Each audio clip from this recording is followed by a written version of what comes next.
The brief came in the kind of language that tries to be colder than the place it's sending you. I signed where they left the tabs, packed the kit I trust, and flew north over country that shrugged at the plane and the plan both. Last week, the Alaska range wore a clear mood and a hard skin. Our bird dropped me near the glacier's toe and shouldered off toward other errands. I stood alone with the work, shoulder straps biting in just enough to remind me why I wear them. The wind lay low, the kind that keeps counsel until the sun makes a decision, and the ice ahead showed a careful quilt of bridged cracks and rounded sastrugi that could bluff a tired rescuer into lazy choices. Orders said survey only. I read them again with a finger under each line and heard what they didn't say. Routine steadies the head. Harness on and checked. Waist tight, belay loop flat, leg straps snug against insulated pants. I ran a palm along the static rope, felt the dry sheen of the sheath, counted off the prusik hitches by touch the way an old carpenter touches the teeth of a saw. Ice screws nested in their cradle clicked softly when I shook them. Good teeth, good threads. The avalanche probe rode inside the pack sleeve where it can be built by muscle memory. The altimeter watch warmed under the glove and lifted its needle to a truth I've learned to doubt until it earns it. I gave the glacier my opening line. We go slow, we go honest, we go home. The first pitches of ice were simple and present, like a new employee determined not to surprise anyone. I kept my weight over the feet, heels down when the slope asked for it, front points only when the angle stiffened. The snow carried a dry squeak, a healthy sound.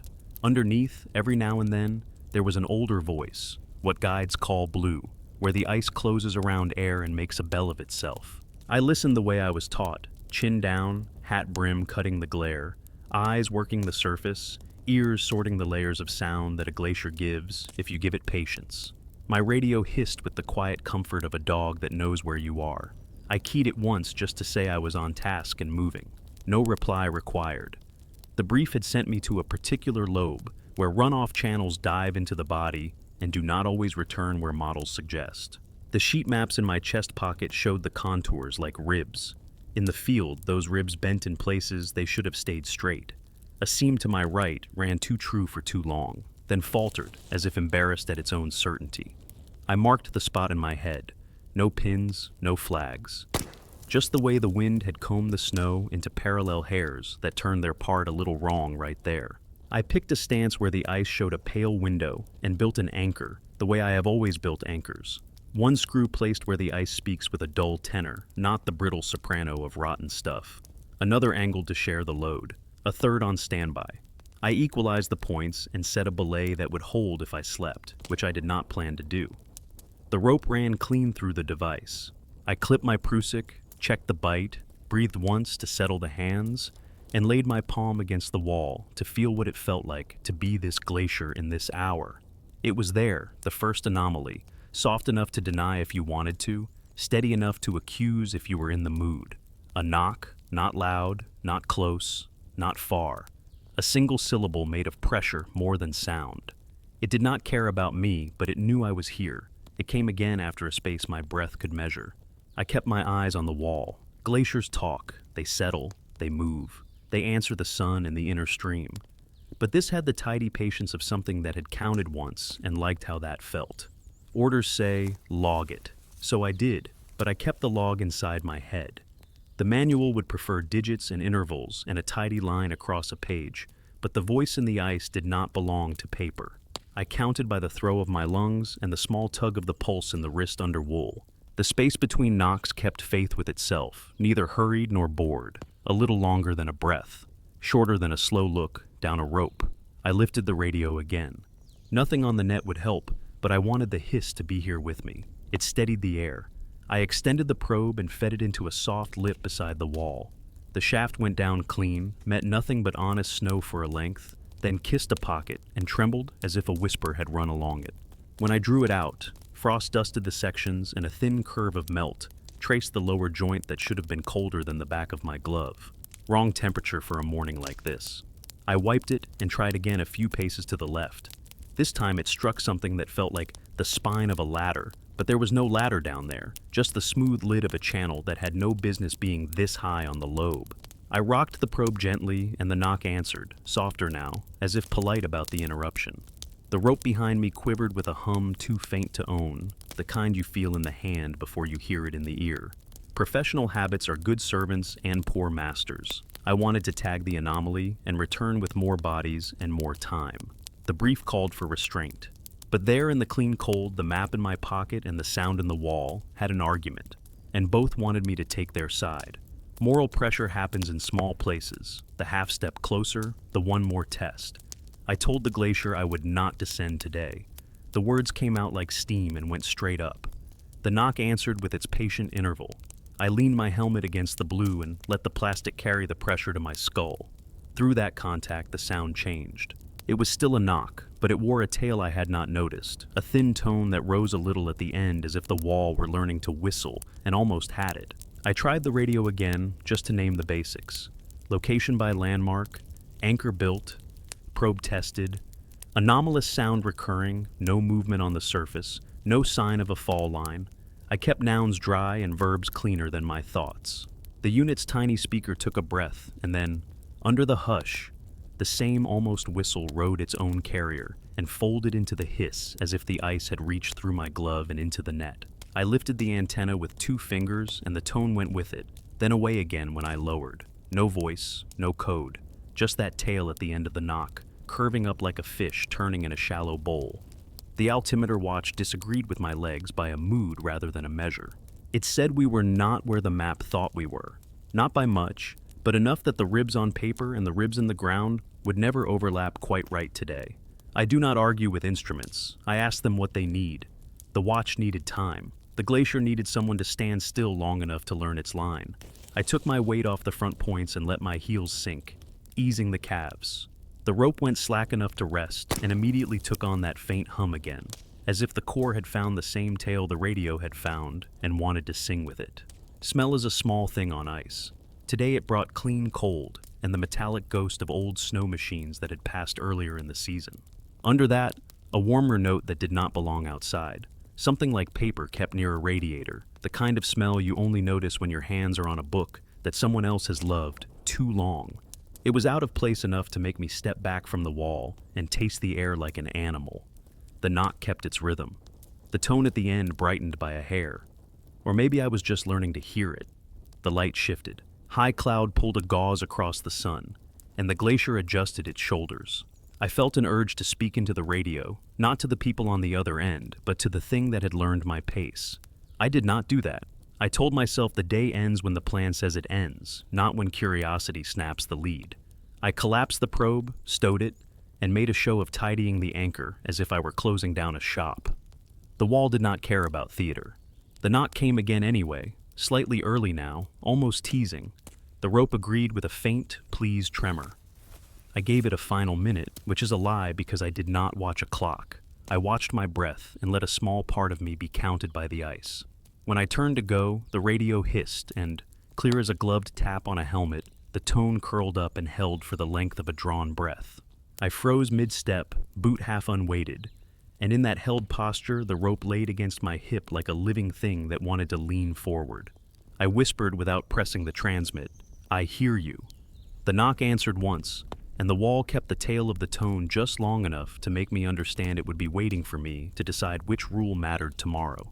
The next day I returned before the mountain had made up its mind about light. Cold held the air in a careful balance that keeps sound close to its source. I parked farther down the moraine and walked in without hurry, letting the pack straps settle into the grooves of my shoulders, giving the place time to remember me. The brief rode inside my jacket, warm from my body and heavy with things it did not say. I told myself I had come to test only, to listen with discipline and leave clean tracks.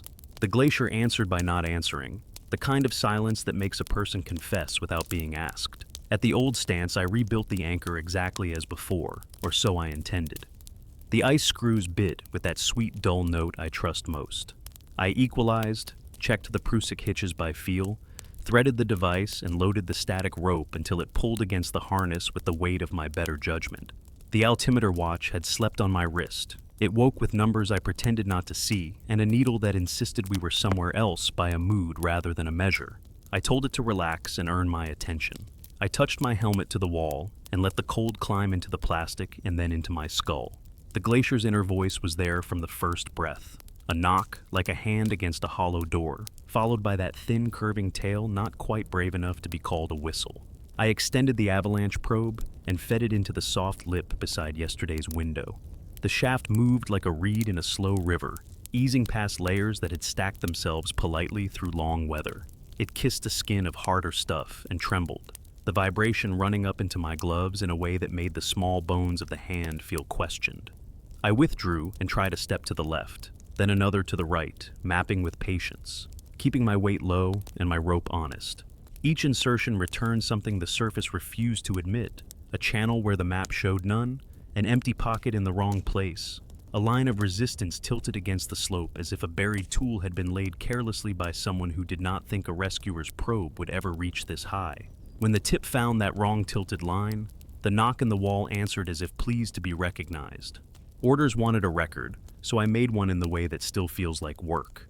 Breath as metronome, shoulder pulse as tick, the slow count of a glance between anchor and horizon to mark spacing. The knock came with the patience of a clock unwilling to be hurried. Between knocks, the faint tail tone grew a shade brighter, fine and precise, an instrument learning its scale. I raised the radio and gave a dry report that would make sense to anyone who knew this ice. Anchor sound, probe behavior, surface unchanged, no sign of recent movement, anomalous acoustic with a trace tone riding behind. The net returned nothing but a respectful hiss. In that hiss, for a sliver of a moment, the tail tone threaded itself like a hair in clean water, then let go. The smell was back, and stronger now. Clean cold first, then the machine ghost all snowfields carry, where sleds once ran. But underneath a warmer scent with the papery edge of rooms not meant to be open to this sky. It made no sense to find a library ghost at the flank of a living river. I told myself it was my own breath warming the face of the wall and bouncing back with somebody else's memories. But when I cleared my throat behind the muffler, the tone brightened again, not in my chest, but inside the ice, as if a listener on the far side had stepped a little nearer. I moved the stance a careful span along the wall to keep the mind honest. The surface here had been combed by wind into even ribs that would make any photograph look trustworthy. When I pressed the probe, those ribs betrayed a sly bend that the eye had missed until the arm told it so. The map in my pocket showed ribs that should have run truer. Paper and ground argued in polite voices, but they argued. I scratched a note with mittened thumb on the frost that had filmed my carabiner, drifted geometry. The words blew away as soon as I breathed. I took up slack and leaned the harness into the rope. The core answered with a hum so faint it might have been imagined by a person who had spent too long alone. I flicked the prusik and the hum climbed a hair, then settled. I reseated the knot, and the sound responded as if approving. It felt like testing a fence in the dark and finding it alive. I keyed the radio again, not to transmit, but to bring the hiss into the open and set it on a ledge where the antenna could see a sliver of sky. The tail tone threaded the static again and tried to hold, longer this time, before it broke. I lifted the radio 2 finger widths, and the tone followed like a moth that wants the porch light but cannot quite cross the last empty air. The wind rose and then fell away in a single breath, the kind of move a mountain makes to see if you are listening. I was. I switched to the short-handled broom I keep for this very path, and brushed the rimmed crust off a panel of ice the size of a pack lid. Under the frost, the blue went deeper, a clean window into a layered world. When the breeze died, the knock held its interval, and the tail tone wore a strange courtesy, as though yielding room for the broom's rasp, and then stepping back into the space it had made. I said out loud that I understood the courtesy. The words felt like a small trespass, which in a sense they were. I learned the spacing not by counting, but by being counted. Cold teaches that trick if you stay in it long enough. The glacier used me as a metronome.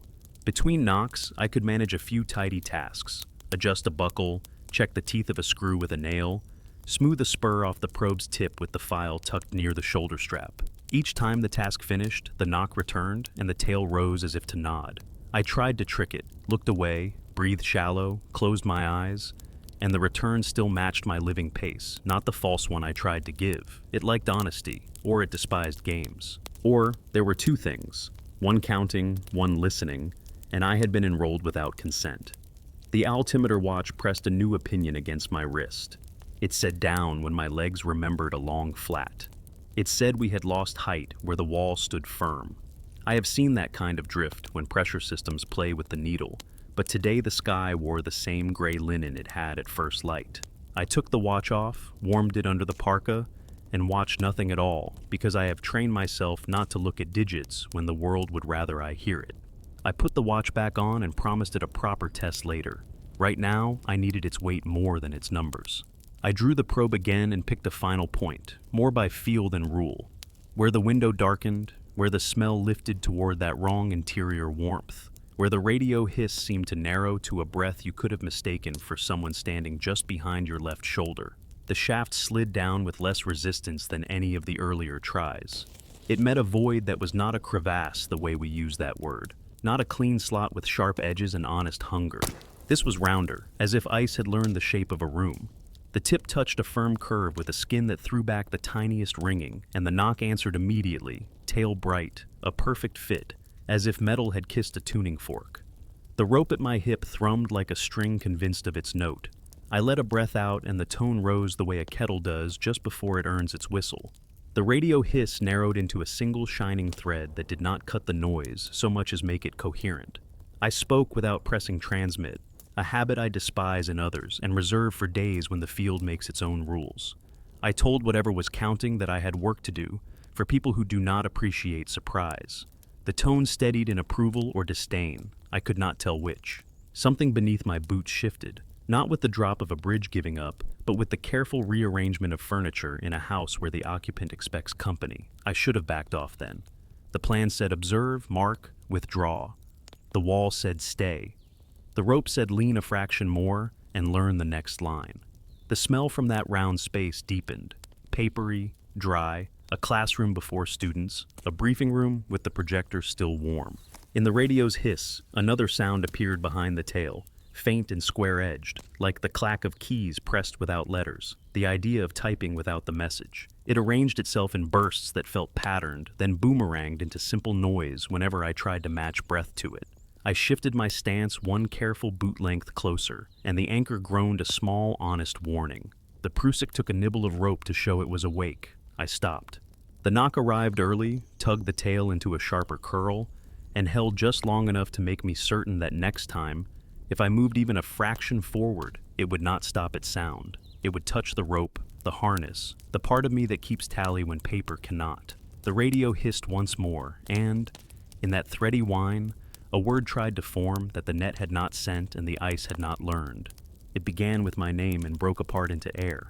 I came back with the same pack and a quieter mind, as if calm might earn me better manners from the ice. Weather held steady in that particular stillness that lets small sounds declare themselves. I walked the moraine in a slow line and stopped short of the stance I had built before, letting the place look at me first. The brief rode my inner pocket like a folded argument. I unpacked method before curiosity. Harness snugged, prusik hitches dressed, static rope paid out clean, ice screws set with the patience of a careful guest. The anchor took a good seat in blue and gave that low tenor I trust more than any cheer. I clipped the device, leaned into it, and let the body find its working weight. The glacier allowed the first knock only after I said the courtesy line I had said on earlier days. It landed with the same measured grace, and then the tail rose, shy at first, then certain, like a student who has decided to answer out loud. I set the radio on the ledge I had brushed yesterday and opened its mouth, just enough for hiss. I angled the antenna not toward the open sky, but along the plane of the wall, parallel to the hum running the length of the rope. The tail tones swam up out of the static, as if the device had learned how to listen to ice. It did not arrive as a station. It arrived as structure, thin threads that gathered and let go, never quite the same, except for the way each rise seemed to take breath from the knock that came before it. I heard the net make a polite clearing of the throat far away. I did not answer. I did not want to teach the tone my voice until I understood who taught it. I extended the avalanche probe and tapped the soft lip just to the right of yesterday's best window. The shaft kissed a round edge and trembled, and the radio's hiss braided itself to that tremor in a way that made my teeth notice each other. I drew the probe out, shifted the stance a half boot, and tested again. The radio followed like a gull pacing a boat. When the probe tip found a curve and rang faintly, the tail in the speaker tried to settle on a pitch, as if relieved to have something to hold. I spoke without pressing transmit, a private rubric I should not indulge, but did anyway. Test, observe, withdraw. The wall answered with a soft early knock that felt like it wanted to interrupt the list. The smell returned, larger, that papery room not of this place scent, edged with a dry heat that had no source in air this cold. I tilted my helmet until my ear cup touched the blue and let the plastic become a conduit. Through that contact, the tail tone was no longer faint. It had texture, not smooth like a whistle, more like a saw on green wood, working, catching, releasing. The rope against my hip picked up the same labor. I flicked the prusik with a finger, and the hum climbed, then steadied, as if pleased by the attention. The altimeter watch, warming under fabric, pressed its skepticism into my skin. It insisted on a different story than the one the map told. I did not look. I did not want the comfort of digits where the world was speaking in another format.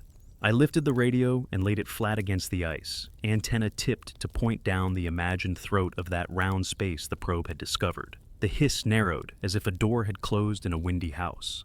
The tail arrived in groups now, not steady, not random either. It tried short ideas, then longer ones, then rested. I pinned the push-to-talk with a glove and tapped once, a quiet click the net would ignore.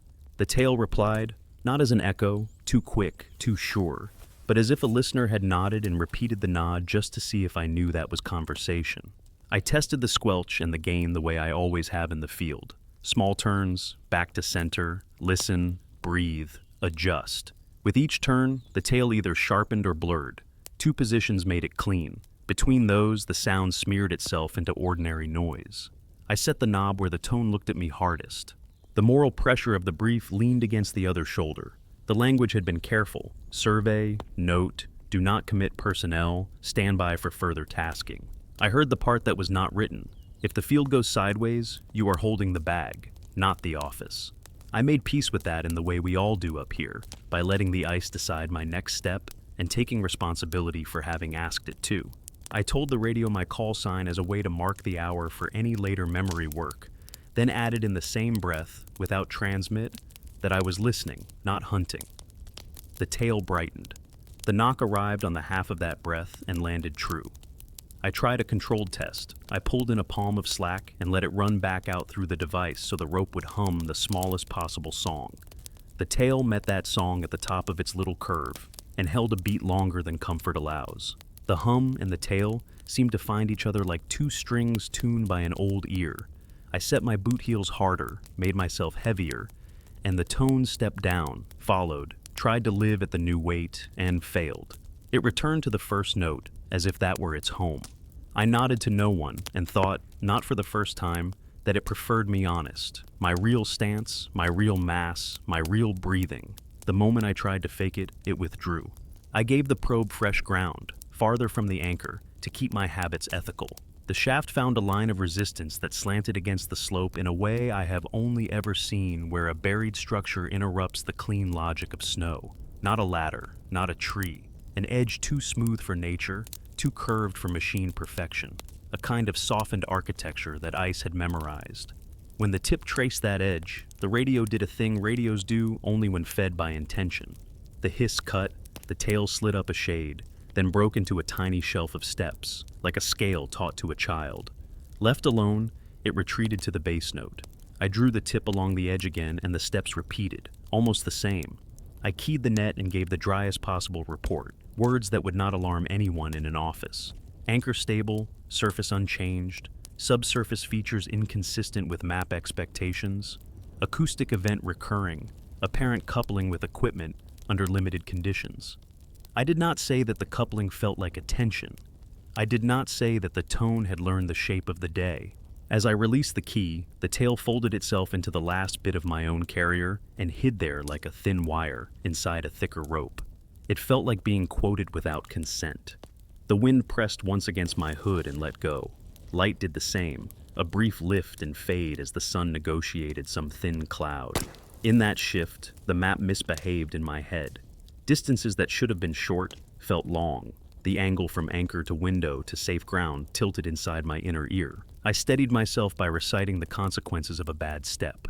Prusik engagement, device friction, anchor load. The rope, as if offended by being reduced to lines and forces, answered with a brief crisp thrumming that laid a buzzing coin of sensation in the meat at my hip. The radio matched it, step for step, then went still. I tried words carefully, not my name, not call signs, field words, common nouns. I said probe, I said anchor, I said listen. Each landed in the ice and returned as pressure more than sound. The tail rose only after listen, and the rise was longer than before, and it wavered near the top, as if the word had been too large to fit, and had snagged on a corner of some unseen opening. I felt foolish and compromised, and a little elated. I did not say anything else for a long breath. Then the smell turned a page. That is the only way I have for it. The papery warmth moved, not stronger exactly, more directional. It came from slightly lower and left, from the angle the antenna had liked best, from the patch where the probe always found that rounded resistance. I stepped my stance toward it, just enough to keep the rope happy. The knock, which had behaved until now with the manners of a polite bell, rang early and soft, like a fingernail on china. The tail did not rise. Instead, the hiss itself thinned and revealed behind it a square-edged clatter that reminded me of keys pressed with care but no letters, a typewriter without ribbon, a permission to make shape without meaning. I raised the radio to my throat and pressed the mesh to the fabric so my voice would have to fight to leave. I said this: if you are only echo, keep time. If you are more, change it. The knock waited a breath that belonged to me and then landed off its usual seat, not by much, but enough that the body noticed before the mind did.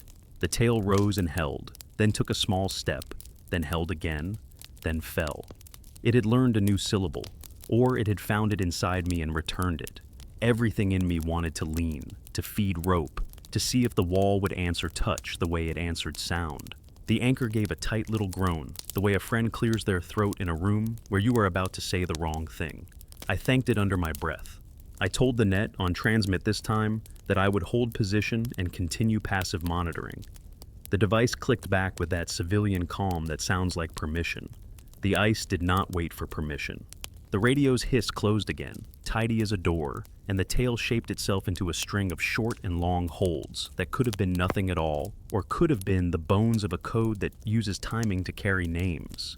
It got as far as the shape of the first letter of mine, and then the world around the letter moved. The rope at my hip lifted of its own mind the smallest possible distance, as if something had taken it between two fingers from below and asked if I meant to share. I did not lean. I did not breathe. I let the question hang in the blue until the knock, patient and relentless, reminded me that staying still is also an answer. Overnight, the weather held its breath, and the ice remembered me. I came in earlier than a sensible schedule would encourage, and took my time crossing the moraine, letting the body find its field rhythm before the work began.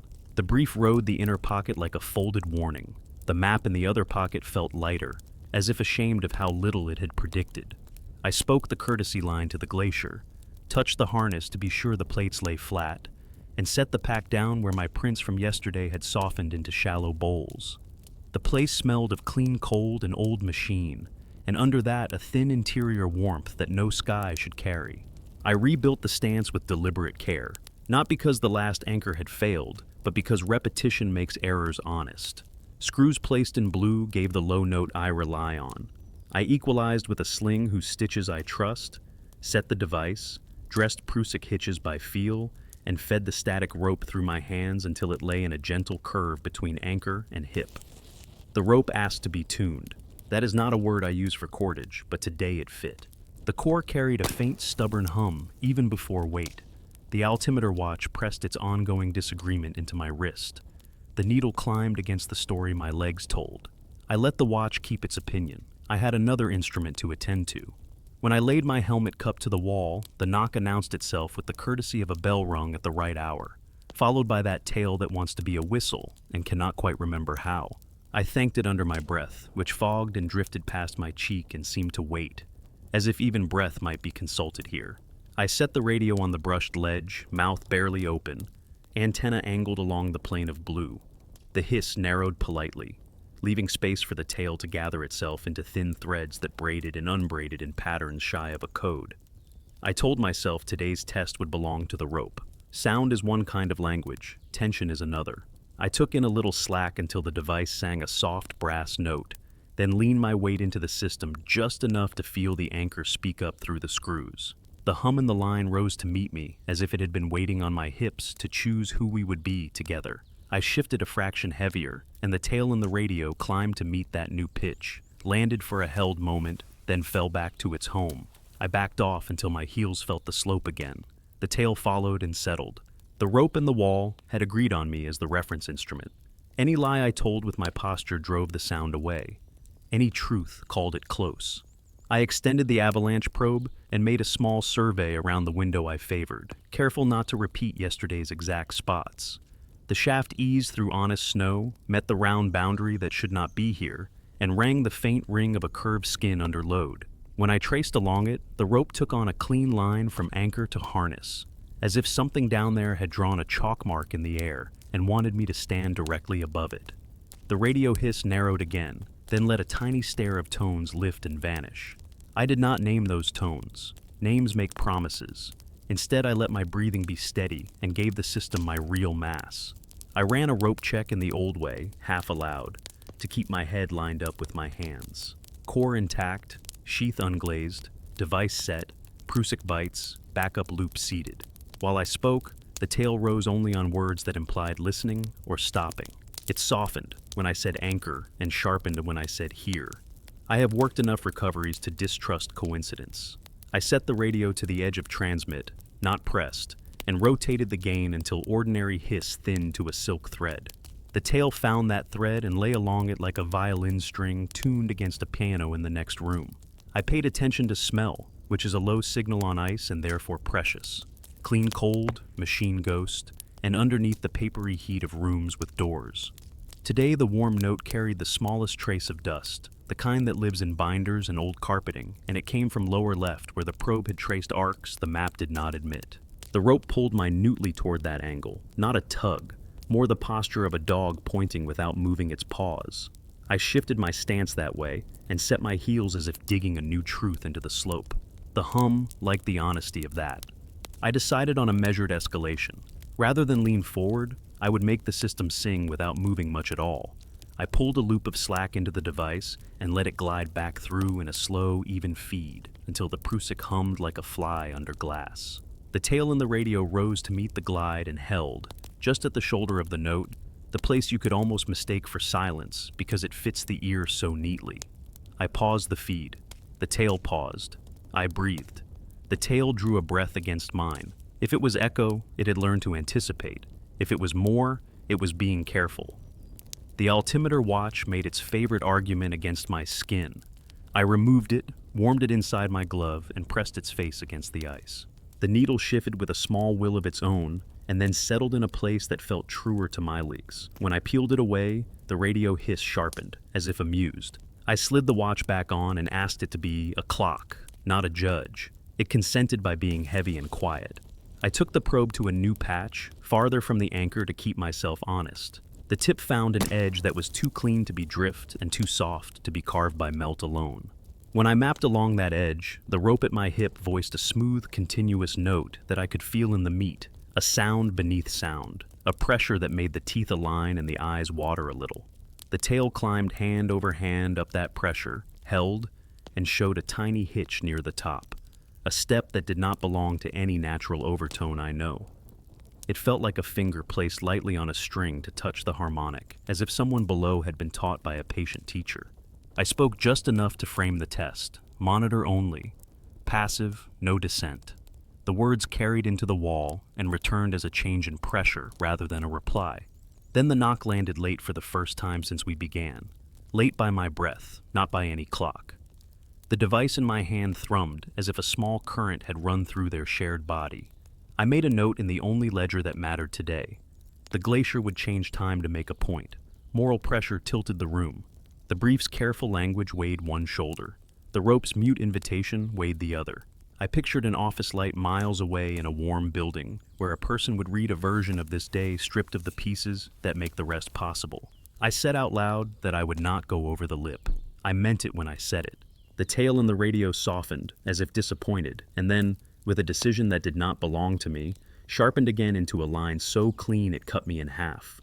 Field and office, duty and curiosity, safe and true. Wind passed once across the wall, like a hand smoothing bed sheets. Light dimmed and brightened in the same action. In that change, the map inside me slipped a tooth. The corridor from stance to retreat shrank and stretched at once. The anchor shifted a hair in its seat and then settled deeper with a noise like a swallowed cough. I put a glove against the nearest screw and felt nothing but honest cold. Still, the sense of furniture moving in a closed room returned, stronger now, accompanied by a soft clatter inside the hiss like blank keys tested for travel. The typewriter without ribbon had woken up enough to practice. I chose one more test because I am still the person who wrote the checklist that keeps people alive. I clipped a small mast to the free line. Nothing heavy, nothing that would tempt the device into mischief, and eased the system until that weight just kissed the snow. The rope sang a touch lower, and the tail in the radio matched with grace. I tapped this prusik lightly, and the hum climbed, then settled. The felt pressure along the core of the rope began to pulse, not hard, not random. It matched my living pace, then edged ahead, inviting me to follow. I did not. I leaned a hair closer because every part of me wanted to know the next line. The probe, forgotten in my fist, ticked the ice by accident. The knock landed not late, not early, but in the same moment my boot took that hair of weight, as if the wall had waited to meet me exactly. The tail arced high, held, and then broke into a chain of short and long holds that ran for the length of a breath and a half and ended on a clean, low tone I had not heard before. The rope at my hip lifted the span of a glove by itself and held there, not slipping, not taking, simply suspended between anchor and something that had chosen to be patient. The prusik tightened on its own and sighed. The radio hiss closed to a thread so fine it felt like a line drawn across the inside of my throat. I did not lean. I did not speak. I let the system balance itself, a rescuer on one end and whatever had learned my timing on the other. Then, from deep under the round skin the probe had mapped, a new sound climbed, a dry drag like canvas pulled over a smooth floor, directional, unhurried, coming up the wrong way through old ice toward the humming line between us. The day began with the promise I had made to myself and to the glacier. No descent, no heroics, lock off and listen. Weather kept to its quiet pact. The light came in measured and pale, the kind that leaves edges polite and shadows without opinions. I walked the moraines slower than any schedule would tolerate, letting breath and heart fall into the cadence this place had taught me. The brief woed my inner pocket like a folded caution. The map in the other felt like a polite apology I did not yet accept. I stopped short of yesterday's prints and let the ground introduce itself again. Squeak of cold snow, faint rattle from the pack, the dry whisper of frost on nylon. Nothing but the ordinary, which is when the extraordinary feels most at home. I rebuilt the stance the way a careful person repeats a recipe. Screws in blue until the tenor arrived, sling equalized, device threaded, prusik hitches dressed neat and close. The static rope ran through my gloves with the soft rasp of a familiar tool and settled into a gentle curve between anchor and hip. The altimeter watch had decided to be contrary again. Its needle pressed a story of place that did not match my legs. I warmed it under the glove, pressed it lightly to the ice, as if asking the wall to mentor the instrument, then slid it back where it belonged and thanked it for its weight. The rope hummed at the edge of hearing before I gave it any real task, as though it remembered our last talk and wanted to begin mid-sentence. I brushed a small window on the wall and set my helmet cup to it. The knock arrived with its old courtesy, followed by the tail that has been trying to be a whistle and learning with each visit. I acknowledged it, out loud and low. I placed the radio on the same ledge as before, mouth barely open, antenna tipped along the plane of blue. The hiss thinned, threads gathered, no station, structure. I told myself I would honor the plan, lock off and listen, so I did the field thing right. I pulled a loop of line, tied the device off in the simple way we teach on the first cold day of a course, backed it with a bite, slid the prusik to a ready seat, and stood hands-free with the system loaded and honest. I took a step back into myself and made the stance I use for hard patience. Knees not locked, heels firm, breath deep and slow, eyes soft enough to catch the flicker at the edge. I started with the probe because habit settles the mind. The shaft slipped into the soft lip beside the window and met the now familiar round boundary that lives where no map admits it. The ring came back through the glove, light but sure, a palm against a curved door. I traced along the arc and felt the tiniest change in resistance where the curve flattened, a place like a threshold. The radio hiss narrowed at that touch. The tail rose and held, then rode down a delicate stair and rested. I repeated the pass and the stair returned, almost the same, like a student remembering a line and adding breath where none had been taught. I drew the probe and stowed it. Sound and tension would be the instruments today. I leaned just enough into the locked device to make the system sing without movement. The rope gave a clean note in the body, rather than the ear. The tail met it like a bird stepping into its own slipstream. I spoke the field promise into the radio without pressing transmit. Listen only. The hiss shifted to a silk thread, and the tail laid itself along that thread as if it had been waiting for permission to sit. I took stock of smell because the nose carries small truths the eye refuses. Clean, cold, and machine ghost, as ever. Under that, the papery warmth of rooms with doors and binders, today edged with a dry, chalky sweetness that made a memory rise of hands dusted from a blackboard ledge. The direction of it came from lower left, from the angle the rope had learned to prefer. I shifted one careful boot toward it. The anchor made a tiny noise like a swallowed cough, and then settled deeper. The prusik tightened the smallest possible fraction, as if clearing its throat in sympathy. I stopped moving. I waited. The knock landed late, which in this place is the same as speaking. On the net, a quiet voice asked for my location in language calibrated not to wake anyone else. I gave them the plain, dry facts that would not stir a desk. Anchor built. Surface quiet. Continuing acoustic observation. No personnel committed below lip. I did not mention the rope's memory for my mass or the tail's habit of shaping itself to the truth of my stance. I did not say that the smell of a room was living under an old river's skin. I set the radio down and pressed the mesh of my muffler over my mouth so any words that might escape would have to fight for their lives. The tail learned while I stood there. It tried to climb, failed with grace, tried again, held longer, then fell. Between those tries, a square-edged clatter hid behind the hiss, like keys tested for travel without ribbon.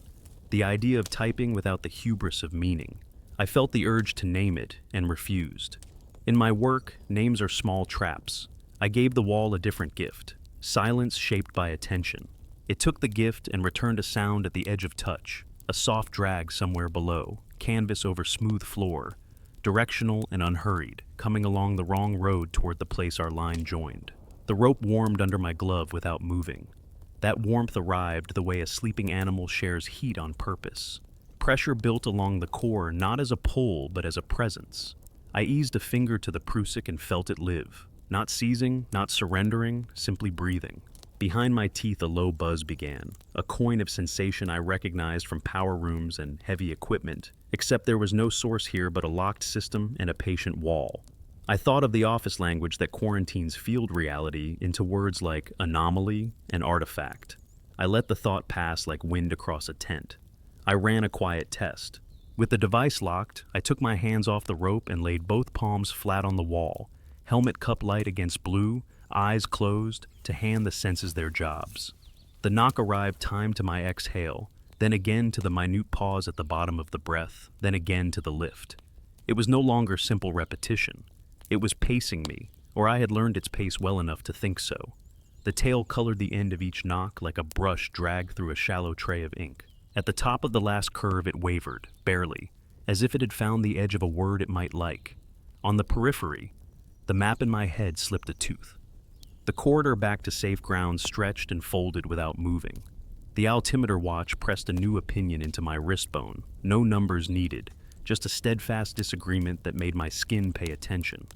I peeled the watch off, nested it under my glove again, and asked out loud for patience. The radio hiss repeated patience in a voice made only of air and electronics. I set the watch against the ice one more time and felt, through the band, the faintest tick, not my own. I took the watch back and made it only a wait. I spoke into the muffler, voice blunted into the fabric. I said I would not descend today and meant it as hard as I had ever meant anything. The wall answered with a knock, a shade early, that could have been approval or dissent. The tail rose and held not longer but truer. A line so clean it made my eyes ache. The typewriter behind the hiss woke enough to practice a rhythm with gaps large enough to accept meaning if anyone were foolish enough to pour it in. I stayed foolish in only this. I let it run, and I listened. Moral pressure tipped the balance. The brief, the office, the weight of other people's calls. On the other side, the field, the rope's memory, the wall's patience, the smell of a room that had no right to live under ice. I made the decision the plan wanted, and the rescuer in me seconded. Lock harder, listen longer, leave clean. I snugged the backup bite, checked the hitches again by feel, and told the net I would extend passive monitoring and withdraw before the light broke bad. The voice on the net, careful as a good clerk, acknowledged in a tone that did not believe in the thing I was doing. The glacier believed. The pressure along the rope deepened by a hair, then steadied. The tail rose and for the first time did not fall all the way home. It held at a shoulder and vibrated there like a taut wire under a careful finger. The knock ceased to be a single syllable and became two, the second quieter, as though someone on the far side had learned the idea of punctuation. The canvas drag moved closer, then stopped just out of reach, like a visitor waiting for an invitation at a threshold no eye could see. From below the round skin the probe had mapped, air lifted that should not be here, a breath with the warmth of rooms, a dust the nose knew as paper and chalk and old carpet. It rose through ice that cannot pass air and yet did. My eyes watered with the pressure of it. The rope at my hip lifted the width of a palm and stayed there, not taken, not given. The prusik tightened by itself and then relaxed, as if shaking hands. The radio hiss pinched to a hair. The tail drew a long arc, and, at its peak, cracked into a string of short and long holds that arranged themselves into a shape my head refused to name. In the small pause after that shape, the hiss carried something that it might have been the idea of my name without the letters, an approaching attempt that did not yet own the right. I did not move. I did not answer. I let the device hold me, the rope remember me, the wall measure me. The canvas drag resumed, and then, with a dry certainty, stopped against the unseen threshold. Something leaned on the line between us with the caution of a rescuer testing a cornice, and the humming system took that weight without slipping. In the radio's thread, keys pressed once without ribbon, then again, and then the silence that follows when a typist waits to see if the page will answer. Night had scraped the sky clean and left a brightness that did not care about the sun. The glacier greeted me with that cold that makes joints honest. I came slower than pride would prefer, letting the body reassemble the sequence of work. Breath, stance, method. The brief rode the inner pocket with its careful caveats, and the map felt like paper that wanted to be forgiven. I rebuilt the anchor in blue with the same care as before. Screws placed where the tenor lived, sling equalized, device threaded smooth, prusik hitches neat at the ready. The static rope ran through my gloves like something alive remembering its own shape. I said the courtesy line to the wall, and it answered with the knock that had become a colleague, followed by the tail that had learned the beginnings of a whistle and liked to show me how far it had come.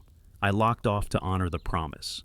Hands free, stance easy but deliberate, heels settled, knees soft. The radio went to its ledge with the mouth barely open, antenna laid along the plane of blue. The hiss pulled itself thin. Threads gathered. The typewriter behind the noise pressed its blank keys once in greeting and waited.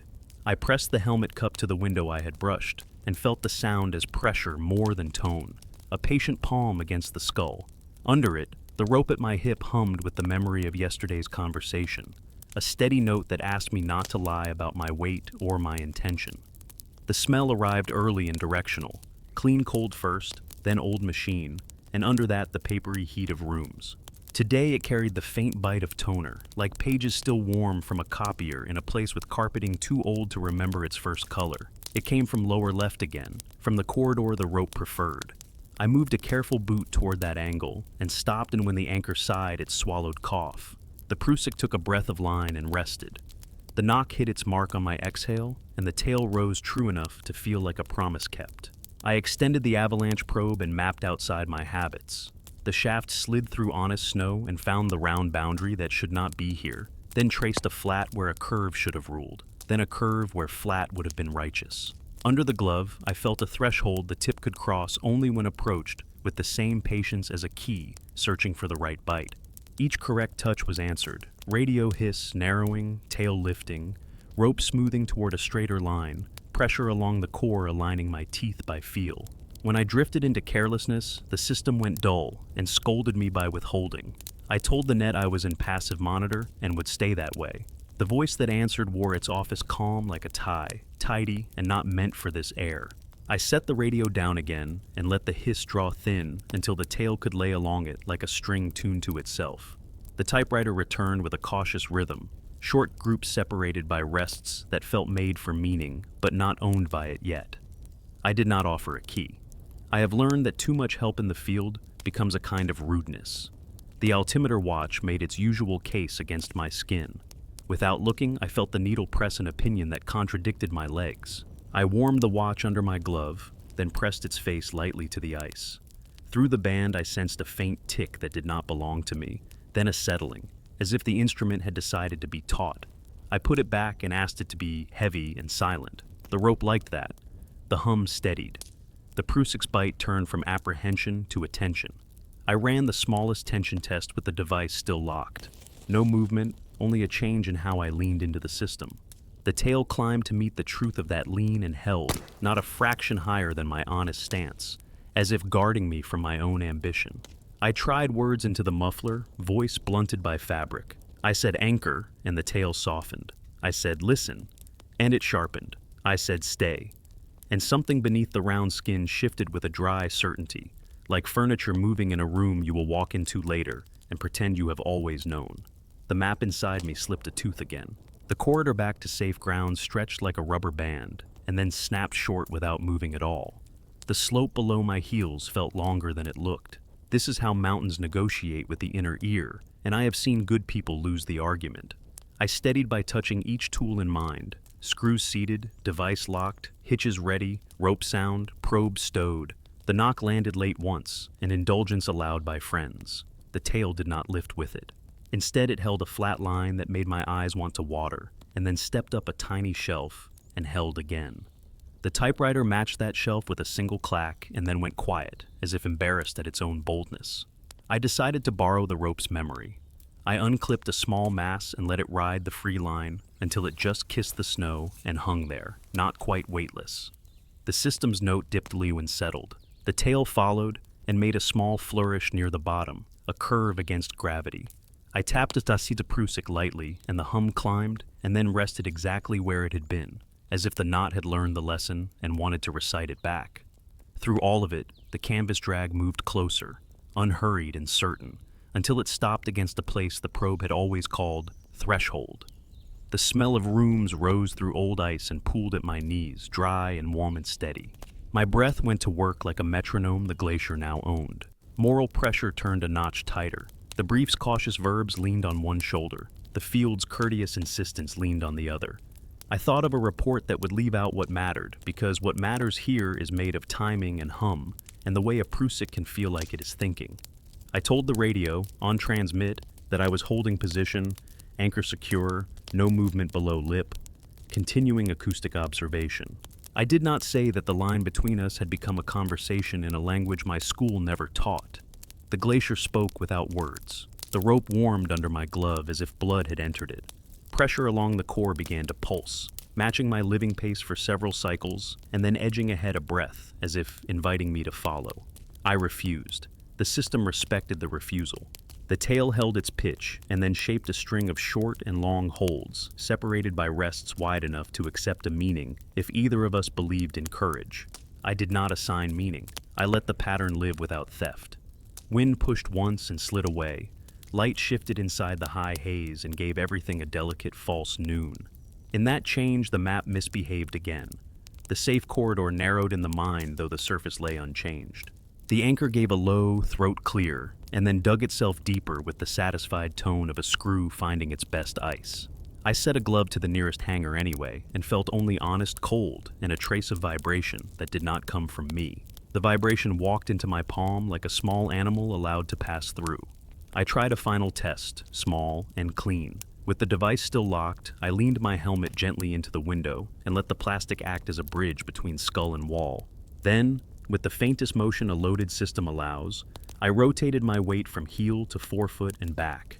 Not enough to move, enough to change the idea of movement. The tail tracked that idea with an accuracy that would shame a meter. At the forward edge of the thought, it rose a hair. At the back edge, it fell, and in the middle it drew a steady line as if underlining a sentence we had written together. The typewriter behind the hiss pressed a burst of keys without ribbon and paused, as though a typist had looked up to see if I was still listening. From below the round skin the probe knew. The canvas drag resumed with purpose.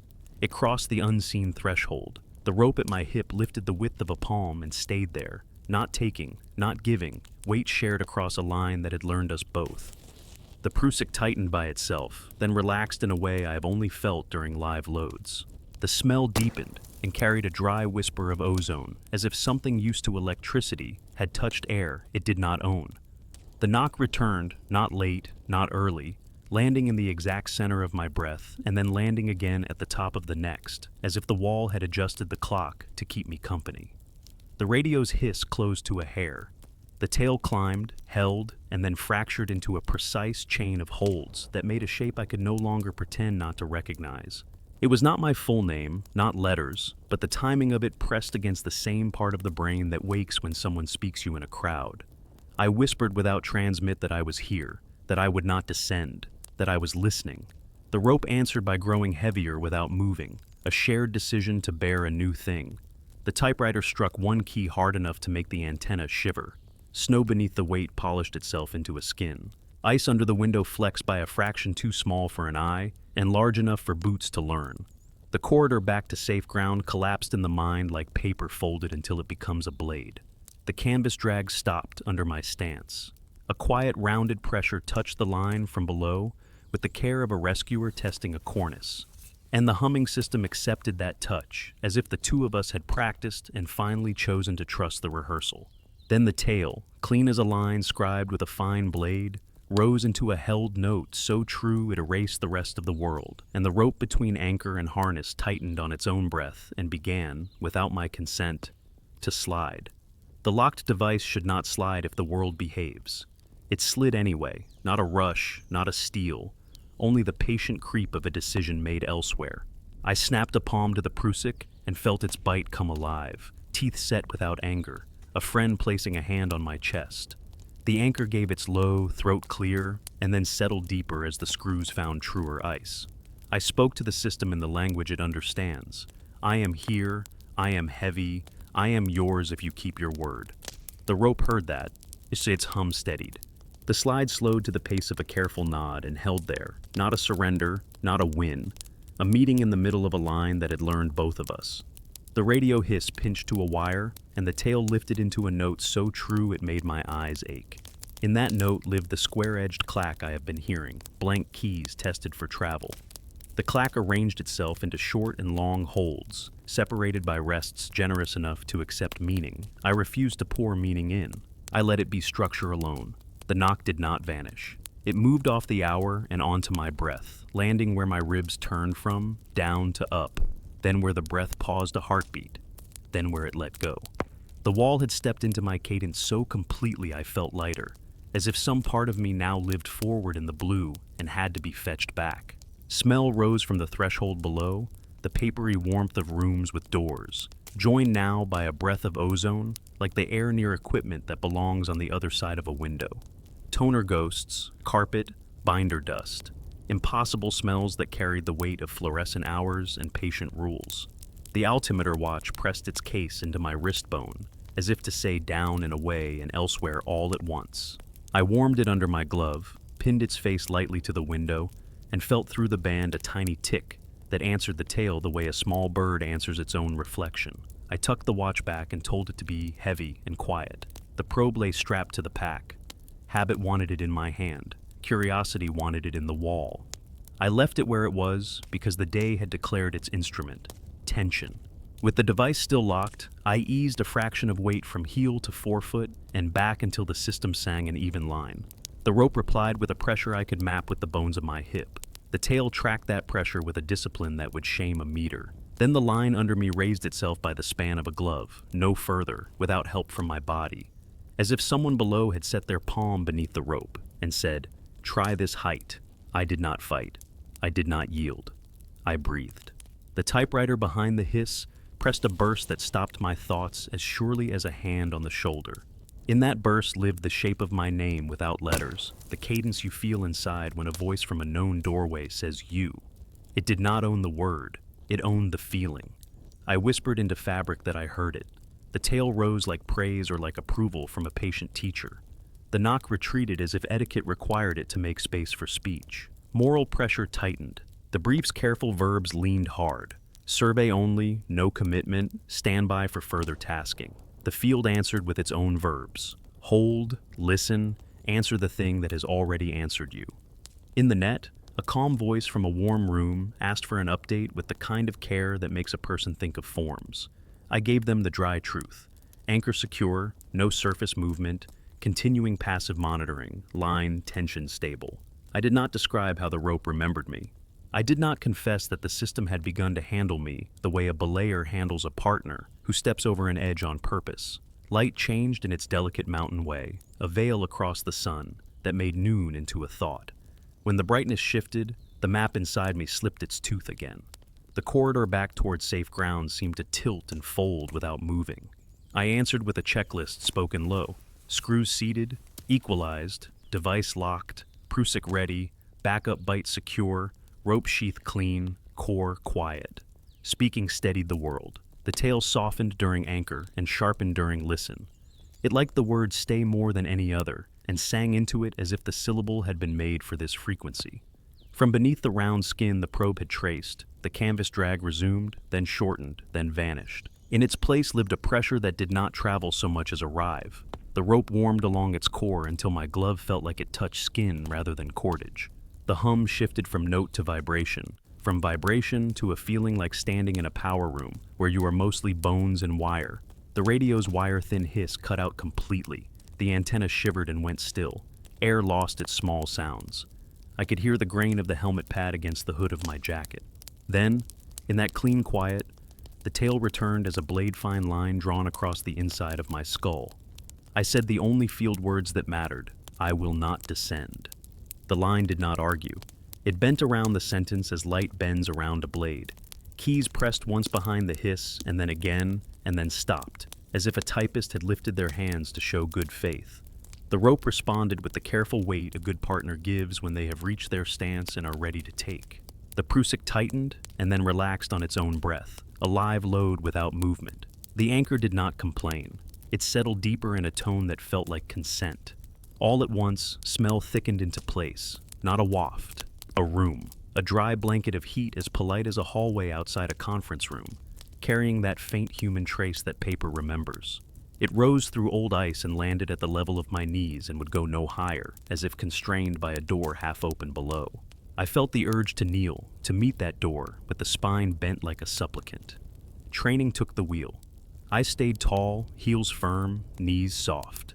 The knock returned from far inside the wall, late and softer, the way a bell sounds down a long hallway when someone closes heavy doors between you. The net spoke again, voice thinner now, asking for a simple code to confirm I was fine. I pressed transmit and sent the bland tone that answers such requests without waking anyone else. In the heart of that held tone, the tail rose as if using my carrier the way a body uses a stair. It sat there, bright and unashamed, a rider on my message. I let it ride. The office voice did not remark upon it. Either they could not hear what I heard, or they heard, and decided silence was the safest file. I felt the line beneath me gather. Not a pull, not a tug. A gathering, like cloth taken up by careful hands. The rope grew heavier without moving an inch. Pressure distributed itself across anchor, device, prusik, harness, body, wall, as though a system larger than ours had extended its table and set our equipment neatly upon it. The tail lifted a hair. The typewriter pressed a single key and held it. Something beneath my stance breathed out. One long exhale that carried heat and dust and the faintest flavor of ink. The map in my head folded yet again and, for a dizzy heartbeat, showed a corridor that did not belong to mountains at all. I told the glacier that I would go now, that I had listened as long as the plan would allow. I said thank you in the tone I use for crews and patients and places that have treated me more gently than I deserved. The rope did not release. It held. It held with the patience of a partner who has committed to a move you have not yet admitted you will make. The anchor did not yield. The wall did not object. The ice simply waited with the kind of waiting that shortens options. In the narrow world of the helmet and the window, a new sound arrived that was not knock and not tail. a soft tick in the distance like a switch thrown with ceremony. The radio's dead mouth opened to a breath. In that breath lived a voice made only of shape, not words. The ghost of speech laid over timing until timing agreed to carry it. The shape found my name again, nearer now, and placed it in the air between me and the blue. My name without letters hung there like frost. I did not answer. The rope lifted the width of a palm and did not set me down again. I thought of the brief, the office, the form that would be written if I vanished into a rule that never existed on paper.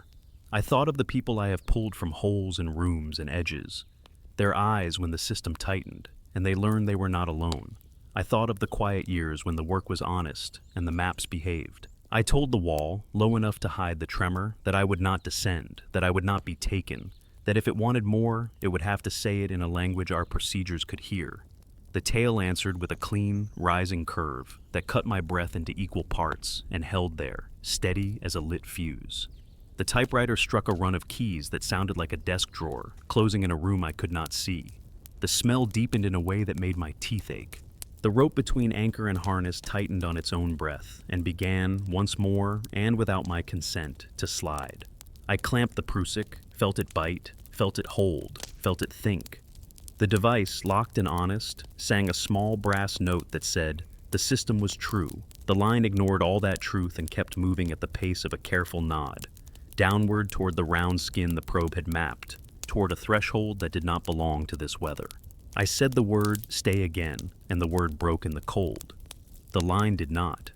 It eased me forward the way a good hand leads a reluctant partner into a room full of light.